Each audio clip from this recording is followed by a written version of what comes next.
Hi, I'm Cash, and welcome back to Cash Talks Football, where I break down all the goals scored in the Premier League. And today we're doing Nottingham Forest versus West Ham. Got a couple of things to say about this, using my over 20 plus years of coaching experience, and goodness knows what all the other stuff I've done in the football world, from coaching licenses to being a sport agent, doing all sorts of stuff. I'm actually thinking of doing some actual in IRL coaching courses for people, and online coaching courses if you want to get some actual proper knowledge of how to be a coach in the real world. Now, I want to install this concept into you, and it is about West Ham. And I've been hearing a lot lately about West Ham fans want David Moyes out. And this here is a classic example for you to think about this concept for the next time you're watching football or playing football. And this is the concept, and a lot of people just have no idea about this. So what it is about is what happens when you have the ball and don't have the ball. Oh, well, that's obvious, Cash. We know. No. It's very, very different. So let me explain it a little bit more. In this game, West Ham are supposed to have more of the ball because they've got better players than Nottingham Forest. Nottingham Forest are going to have less of the ball. So it comes down to who can play football. So what I mean by that, it's not that neither team needs to bunker in. They're not playing against a Man City, a Man United, an Arsenal. They're not going to get battered. So they're going to be playing football. So it comes down to which team can play football. Well, Nottingham Forest, even though that they've lost some games, not playing so great, they still try to play football. West Ham bunker in and hit you on the counter attack. Well, you're not going to batter them because you're Nottingham Forest. So now West Ham have to play football, but they can't, because they don't play that way. So now when they're struggling and they're playing against teams that they should easily beat, they can't, because they can't actually play football. All they really do is use their power and athleticism to win 50-50 balls, knock some stuff forward, and try to counter-attack you into the space, which works against Man City and Arsenal. I think they beat Arsenal away. But you know what it doesn't work against? Actual teams that are around your standard that you have to come out and play, because you end up getting more of the ball than you do against Arsenal or Manchester City or any of those other teams. So then you end up coming up further up the field, so you don't have your structured unit than you normally would, waiting to hit teams on the counter-attack, and then you fail.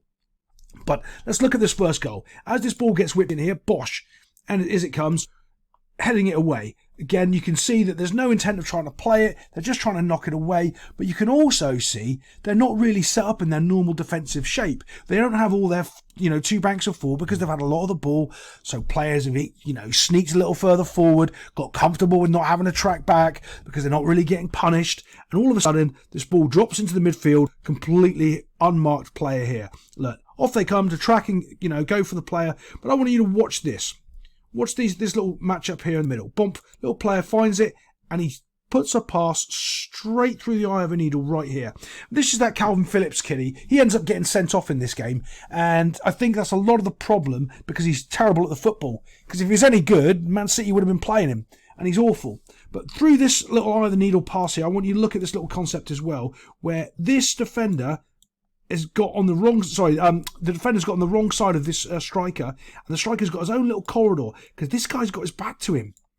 Okay, do you see where his shoulders are? His shoulders are that way, and he's facing that way. His shoulders, if they were flat, he could have just carried on and turned. He's taken half a step too far, and he's going to get caught. Bosh. So when that ball comes in, look, now that's where he needed to be when the ball arrived. So he's got one step. His one step was to turn, instead of his one step going towards the ball. Does that make sense? Right, so as soon as he's received that ball there, even though it's a bad first touch, he's off to the races. And all he has to do, slowly tap it to the net box. And he does, gets himself a goal. Well done, young man. Again, this comes from a nodded down ball. Bearing in mind, remember, at this point, West Ham are down to 10 men, but they're still a structured team. What David Moyes would normally do would be bunker down and lose 1-0. Right, he'd have his team back, structured. But I think, honestly, he's taken a lot of pressure from the fans and a lot of pressure to actually play more expansive football, and he just doesn't have it in his locker. He doesn't know how to do it. So all of a sudden, another ball knocked into the midfield here, and it's completely, again, not challenged by their midfield and knocked on by Nottingham Forest. Now, this is the only important part when it comes down to this Nottingham Forest player here, is does he or does he not make sound effects when he does his little back heel? Does he go, wah? If he doesn't, it's not a good back heel. If he doesn't make that noise, I'm sorry, this should be not a goal. VAR, take it off. Right, let's carry on. This little number 7 here was, diving for some penalties. He got stood on, but he was causing problems all day. But I want to show you this. This is what determination does, right? As he's running for that ball, watch this. Dunk gets around him. That's what causes goals. That's what determination is. That's what winners do. Well done, young man. Well done. Now, what he's looking to do is get his head up, try to find a target, or just blast it across the box as hard as he can. Now, bearing in mind, this is Nottingham Forest. They're not brilliant at scoring the goals. So, West Ham actually have to help them here. When this ball comes across, look, Bosh, there's only one guy that's going to score it, right? Everyone else here is blocked, doing a thing. Don't worry, he's never going to get the ball. But the keeper ends up helping him bouncing the ball there. Bounces to this little wee lad. He ends up taking a bit of a little touch, and then he kicks it into the open the net box. I didn't swear, YouTube. I did not swear, YouTube. I didn't. I almost did. And there we go. Giving them a 2-0 win. Overall, West Ham are in trouble. I really think. Honestly, ever since they got Calvin Phillips on loan, they've looked a worse team. He's cost them, what, 2 goals I can guarantee of, where he's just messed up the passes, and he's been sent off in this game. Get rid of him. Get rid of him. I'll see you next time on Cash Yells at Premier League Footballers.